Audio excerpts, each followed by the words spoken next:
Bobby's going to stick up for his players no matter what. And that's what Walt Weiss said he's learned from Bobby Cox's loyalty. Walt Weiss and Jorge Soler. You have a similar story to this with Eddie Perez, but can you kind of tell us that story and what happened there? John Smoltz wanted to ride in with me that day, and I said, John, I'm pitching against you. I mean, what if I have to hit you? And he's like, that's the dumbest thing. I go, no, man, I'm serious. Like, we'll go home after the game together. I had hit Eddie in Philadelphia the week before, unintentionally, and then I charged him in Philadelphia because he was staring me down, and he was my locker buddy. He was my best friend in the bullpen when I was with the Braves in 97, 98. I go, you know I didn't mean to hit you.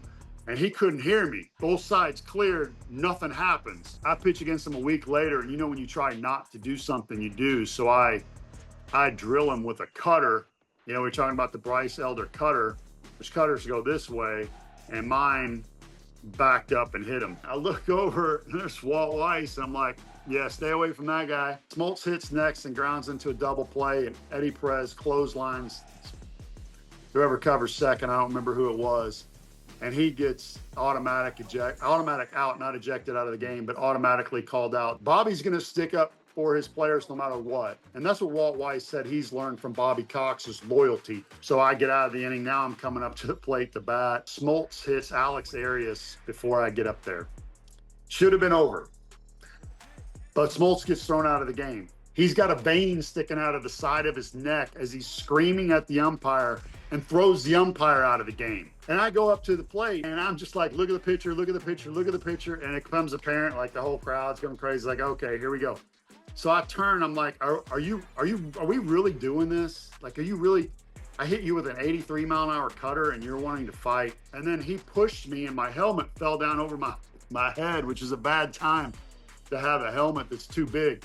And so I took my helmet off and we scrapped, and all I tried to do was just hold on. When we're grabbing hold of each other and a sea of people hit us and we both go down, and we're on the bottom of the pile, which for anyone who's never been on the bottom of a pile with thousands of pounds on top of you, it is like, I don't know, man. I'm guessing it's like, it's like suffocating.